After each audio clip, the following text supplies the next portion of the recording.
বন্ধুরা, এই ভিডিওটিতে আইএসএল ইন্ডিয়ান ফুটবল নিয়ে কিছু গুরুত্বপূর্ণ আপডেট দেবো। যেমন এআইএফএফ এর ওপর এইবার পুরোপুরি রেগে গেছে আমাদের আইএসএল ক্লাবগুলো। তারা এআইএফএফ কে হুমকি দিয়ে কি লিখেছে, কতদিনের ডেডলাইন আইএসএল শুরু হওয়ার জন্য, তারপরে কি আইএসএল এর ক্লাবগুলো নিজের নাম গুটিয়ে নেবে। আরও কিন্তু ভারতীয় ফুটবল, ইন্ডিয়ান ফুটবল নিয়ে অনেক গুরুত্বপূর্ণ আপডেট দেবো। অবশ্যই ভিডিওটা শেষ পর্যন্ত দেখবেন এবং যারা চ্যানেল নতুন সবাইকে একটা অনুরোধ করে রাখবো, যেহেতু এখানে আপনারা খেলার সমস্ত রকম আপডেটস পেয়ে যাবেন, তারা অবশ্যই পাবলিক ভিউ কলকাতা চ্যানেলটিকে সাবস্ক্রাইব করে বেল আইকন প্রেস করে অল করে রাখবেন। তাহলে বন্ধুরা, সবার প্রথমে বলি, ইন্ডিয়ান সুপার লিগ ক্লাবগুলো কিন্তু পুরোপুরি রেগে গেছে এআইএফএফ এর ওপরে। সমস্ত ক্লাব, আইএসএল এর 12টা ক্লাব মিলে একটা ভালো অফার করেছিল চুক্তি, যে শর্ত দেওয়ার বিনিময়ে সমস্ত ক্লাব এআইএফএফ কে 10 কোটি টাকা দেবে আইএসএল চালু করার জন্য। এর ফলে আইএসএল চালু তো হতো অন্তত।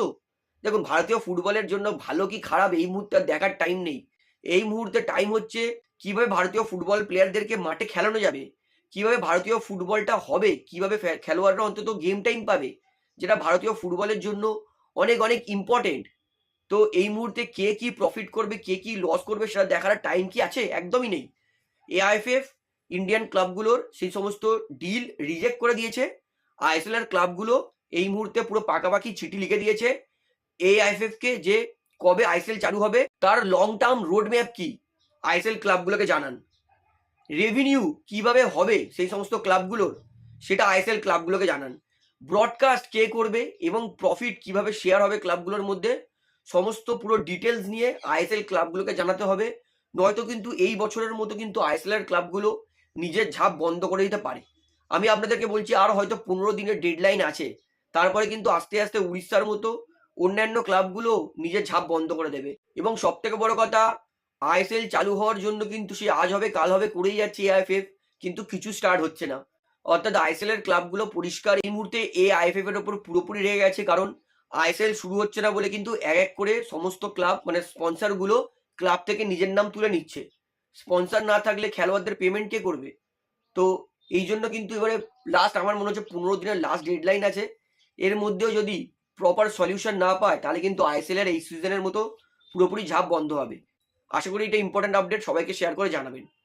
এইবারে বলি, দুদিন আগে এআইএফএফ যেই দুটো প্রপোজাল দিয়েছে আইএসএল এর ক্লাবগুলোকে, যে কোন উপায়ে আপনারা আইএসএল খেলতে চান, মানে এখনো প্রপোজাল দিচ্ছে। প্রথম উপায় হচ্ছে দুটো 14টা টিমকে 7টা গ্রুপে ভাগ করা হবে এবং তার মধ্যে মানে এই গ্রুপ থেকে 4টে টিম, এই গ্রুপ থেকে 4টে টিমের মধ্যে মানে উঠবে। এই 8 জনের মধ্যে আবার একটা সিঙ্গেল লেগ ম্যাচ হবে। এই 8 জনের মধ্যে যে টপে থাকবে গ্রুপ স্টেজের, মানে লিগ স্টেজে, সেই আইএসএল চ্যাম্পিয়ন হবে। অর্থাৎ এই বছর একটাই ট্রফি দেওয়া হবে, নয় আইএসএল শিল্ড, আইএসএল ট্রফি, দুটো ট্রফি কিন্তু হবে না। এবং নিচের দিকের ক্লাবের মধ্যেও একটা একটা করে ম্যাচ হবে। এদের মধ্যে যে সব থেকে কম পয়েন্ট করবে তাকে কিন্তু আই লিগে পাঠিয়ে দেওয়া হবে। অর্থাৎ এটা হচ্ছে প্রথম প্রপোজাল। সেকেন্ড প্রপোজাল, 14টা টিমের মধ্যেই খেলা হবে সিঙ্গেল লেগ ম্যাচ। এদের মধ্যে যে টপে শেষ করবে সেই কিন্তু আইএসএল চ্যাম্পিয়ন হবে। অর্থাৎ আইএসএল এর নকআউট এই বছর কিন্তু আমরা দেখতে পাবো না, যেটা আমরা অন্য অন্য বছর দেখতে পেতাম। অর্থাৎ এটাই হচ্ছে দুটো প্ল্যান তো বানিয়েছেন, এবার এক্সিকিউটটা করুন। যত দিন দেরি যাবে তত কিন্তু আইএসএল মানে খেলার সম্ভাবনাও কমে যাবে। এখনো প্রপোজাল দিচ্ছে, এই এগাচ্ছে বলে বলে আর কবে এগাবেন? আমাদের তো পুরোপুরি বোকা বানিয়ে রাখলো 1 বছর, আর কত বোকা বানাবেন? তো এটা হচ্ছে এআইএফএফ এর দুটো প্রপোজাল আইএসএল নিয়ে।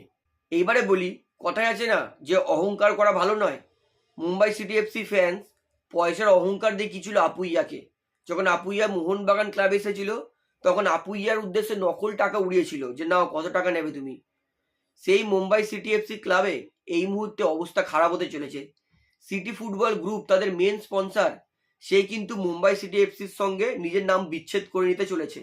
কারণ সিটি ফুটবল গ্রুপও দেখছে যে আইএসএল হচ্ছে না, বেকার বেকার খেলোয়াড়দের বসিয়ে টাকা দেবে কেন।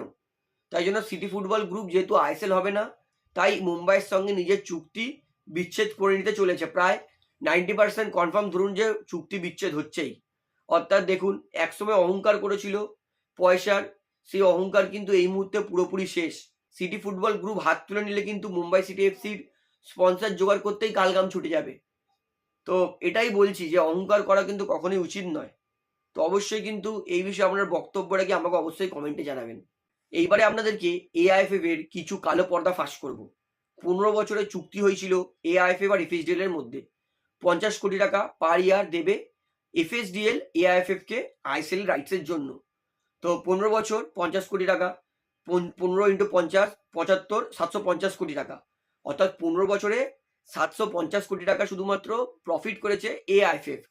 750 কোটির মধ্যে আপনাদেরকে এক করে ডিটেলসটা বলি। ধরে নিন আই লিগ চালু করতে বা আই লিগ সমস্ত খেলার খরচা বাবদ প্রাইস দিয়ে 10 কোটি টাকা, মানে এক বছর 50 কোটির মধ্যে 10 কোটি টাকা আই লিগের পিছনে চলে গেল। 5 কোটি টাকা আই লিগ 2 এ চলে গেল, 15 কোটি টাকা। সন্তোষ ট্রফি, ফুটসাল, অন্যান্য লিগ খেলার জন্য আরো 2 কোটি চলে গেল, মানে 17 কোটি টাকা। রেফারি ডেভেলপমেন্ট ছাই কোনো কিছু তো হয়নি, তাও ওর মধ্যেও আমি 1 কোটি ধরে নিলাম, মানে 18 কোটি টাকা। তারপরে গ্রাসরুট প্রোগ্রাম এই সমস্ত তো ফিফার টাকাই হয়, মানে গ্রাসরুট ইউথ মানে যত রকম মানে এলিট প্রোগ্রাম আছে সমস্ত কিন্তু ফিফা যে 3.5 কোটি 4 কোটি টাকা দেয়, সেই টাকায় কিন্তু আমাদের গ্রাসরুট প্রোগ্রাম চলে। একবার ভাববেন না এই টাকায় এআইএফএফ এর কোনো প্রোগ্রাম চলছে। ইউথ ডেভেলপমেন্টের জন্য যে সমস্ত লিগ পরিচালনা হয় সেই সমস্ত লিগের টাকা কিন্তু ফিফা দেয়। তো ঠিক আছে 18 কোটি ধরে নিলাম। অন্যান্য প্লেয়াররা যে খেলতে যাচ্ছে বিদেশে বা ঘরোয়া গেম চালু করার জন্য আরো 2 কোটি ধরে নিলাম, 20 কোটি। ঠিক আছে আরো মেরে কেটে ধরে নিলাম আরো 10 কোটি টাকা, তাও 20 কোটি বাড়ছে পার ইয়ার। এবার 20 কোটি 15 বছর যদি হয় তাহলে 300 কোটি টাকা, তাহলে 15 বছরে এআইএফএফ এর ব্যাংক স্টেটমেন্টে বা ব্যাংকে জমা থাকতে পারে। 300 কোটির মধ্যে আর একটু যদি এফডিও ধরে নিলাম আরো 30 কোটি ধরে নিলাম, মানে 330 কোটি। আইএসএল চালু করতে এআইএফএফ এর লাগবে হয়তো 20 কোটি, আই লিগ 10 কোটি, 5 কোটি, অর্থাৎ যদি 40 কোটিও ধরে নিই, যদি 330 কোটি যদি এআইএফএফ সত্যিকারের বাঁচিয়ে রাখতো প্রফিটটা, তাহলে এখন প্রায় 8-7 বছর তো আমরা আইএসএল আই লিগ আর আই লিগ 2 এআইএফএফ এর টাকাই পরিচালনা হতে পারতো। তো এত টাকা গেল কোথায়, এটাই আমার প্রশ্ন। তো দেখুন এটা আমি কিন্তু হলপে বলছি না যে এটা পুরোপুরি কনফার্ম আপডেট। তো যতটা আমি জেনেছি, যতটা আমি মানে রিসার্চ করেছি, যতটা জানতে পেরেছি সেটাই আপনাদেরকে বলছি। অর্থাৎ এত টাকা কিন্তু নয়ছয় হতে পারে, প্রায় 300 কোটির কাছাকাছি। অর্থাৎ এবার বুঝে নিন যে আইএসএল, অর্থাৎ এবার বুঝে নিন যে ইন্ডিয়ান ফুটবল এগাবে কি করে, যেখানে এত টাকা যদি নয়ছয় হয়ে যায়।